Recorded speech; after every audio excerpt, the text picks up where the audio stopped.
मैं जितेंद्र जी आपसे ही समझना चाहूंगा, बैन लगाना एक बहुत बड़ी कार्रवाई है, किसी कंपनी को प्रदेश में अब आने से रोक दिया गया है, लेकिन क्या ऐसा होता है कि ये कंपनियां, ये प्रोडक्ट्स जब बैन कर दिए जाते हैं तो कंपनियां दूसरे अल्टरनेटिव उसके इस्तेमाल करने लगती हैं, नाम बदल देंगी, बैनर बदल देंगी, पर्ची बदल देंगी और फिर वही दवाई मार्केट में आ जाएगी। कैसे रोकते हैं, कैसे इस पर और ज्यादा कार्रवाई होनी चाहिए कि ये दवाएं भविष्य में भी ना आ पाए?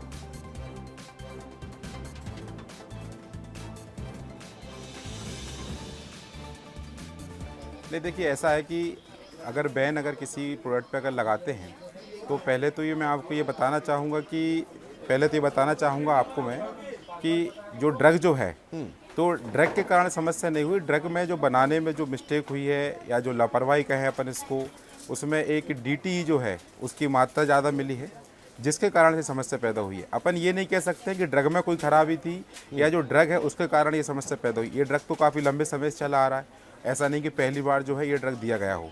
और अगर बैन किया गया है तो इसमें की जांच भी होगी और जांच में अभी ऐसा पाया भी गया कि कुछ ड्रग की उसके अंदर मात्रा ज़्यादा निकली है, तो जिस ज़्यादा मात्रा निकली उसके कारण उसको बैन कर दिया गया है। और अगर आगे चल के क्वालिटी कंट्रोल के द्वारा और डिपार्टमेंट के द्वारा इस पर देखा जाएगा कि क्या इसकी प्रक्रिया करनी है और किस तरीके में इसमें गलतियाँ पाई गई हैं। धाकड़ साहब, मैं चूंकि बहुत अच्छे से आपको जानता भी हूं और मैं इस लिहाज से ये सवाल पूछ रहा हूं क्योंकि अमूमन होता ये है कि आप लोग वो सबसे आखिरी विंडो होते हैं जहां से जो ग्राहक है, जो पेशेंट है, उसको सही प्रोडक्ट मिल पाता है।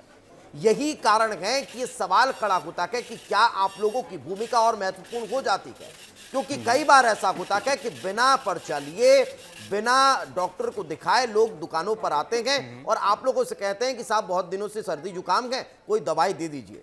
तो क्या उसका क्राइटेरिया होना चाहिए, क्या ऐसी दवाएं होनी चाहिए कि वो मरीज सही भी हो जाए और उससे कोई साइड इफेक्ट ना हो?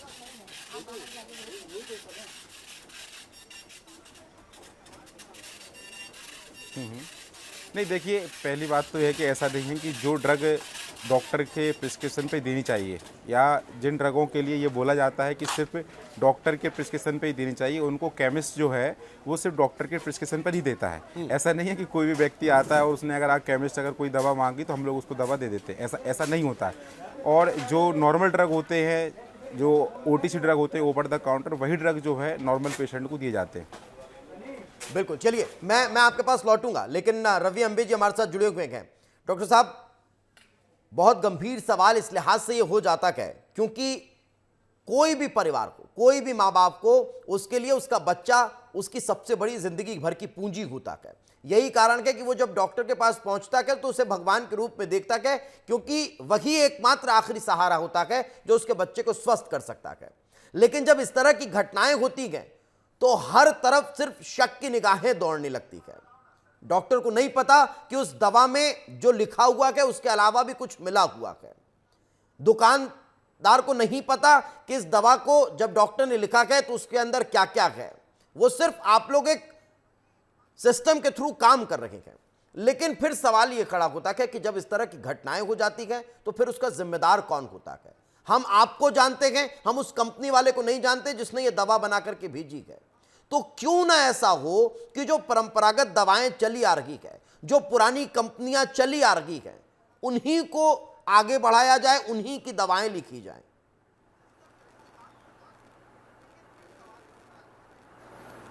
जी, आपने बहुत अच्छा प्रश्न उठाया है और ये मामले में मेरी संवेदनाएं जुड़ी हुई हैं। कुछ मासूमों को अगर इस तरह से दवा में किसी एक्चुअली कोई भी दवा होती है तो उसमें एक एक्टिव इंग्रेडिएंट होता है और इनएक्टिव इंग्रेडिएंट होता है या एक्सीपिएंट बोलते हैं। तो ऐसा जो प्रथम दृष्टया जो ये मामला मेरे ध्यान में आया उसमें ऐसा लगता है कि इसमें जो एक्सीपिएंट है या इनएक्टिव इंग्रेडिएंट है दवा का, उसकी वजह से ये साइड इफ़ेक्ट हुए हैं।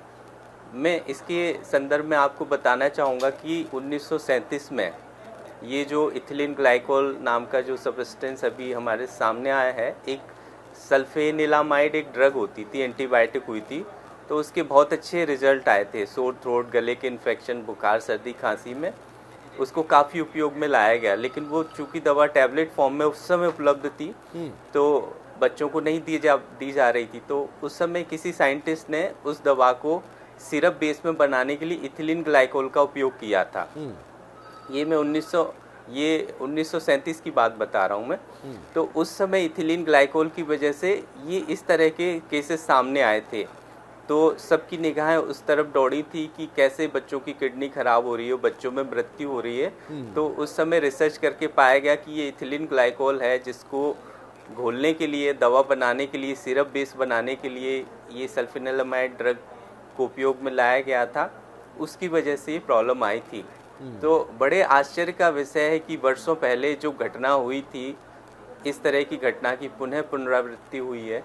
तो जांच का विषय है, शासन बड़ा संवेदनशील है, इसमें कठोर कदम उठाए जा रहे हैं और भी आगे इसमें नहीं, मैं तो कई ये कदम समझना उठाए चाह रहा जाएंगे और हूँ हम कि सर उम्मीद ठीक करते है, हैं थोड़ी बहुत गलती इसमें- होती तो वो 1 या 2% की होती, 480% ज्यादा मिला देना, ये तो सरासर अपराध है जो किया है उस कंपनी ने।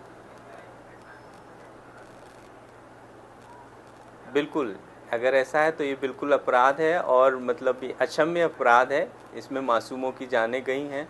जहाँ तक प्रश्न है कि पुरानी कंपनियों की दवा लेके जाने चाहिए, तो ये टाइम टेस्टेड है कि जो दवाएं उपयोग में लाई गई हैं, जो ड्रग उपयोग में लाई गई हैं, आप देखेंगे कोई भी एक चिकित्सक या बाल रोग विशेषज्ञ एक पर्टिकुलर मॉलिक्यूल को ही बार बार उपयोग में लाता है, क्योंकि उसे उस पर कॉन्फिडेंस होता है, उसका एक्सपीरियंस जुड़ा होता है और उसने उसके अच्छे रिजल्ट खुद देखे होते हैं। नहीं, और अगर उसमें तो कहीं कोई कमी ये रहती है तो वो कंपनियां फिर उसको अच्छा थोड़ा बहुत प्रश्न है, मॉडिफाई भी लेकिन करती हैं और वो मॉडिफाइड प्रोडक्ट भी मार्केट में आता है। लेकिन कंपनी चूंकि ऑथराइज्ड है, Definitely. उस कंपनी को लोग ट्रस्ट बिल्कुल। करते हैं, डॉक्टर्स उस पर ट्रस्ट करते हैं, तो हमें उसी पर जाना चाहिए, ये मुझे ऐसा लगता है।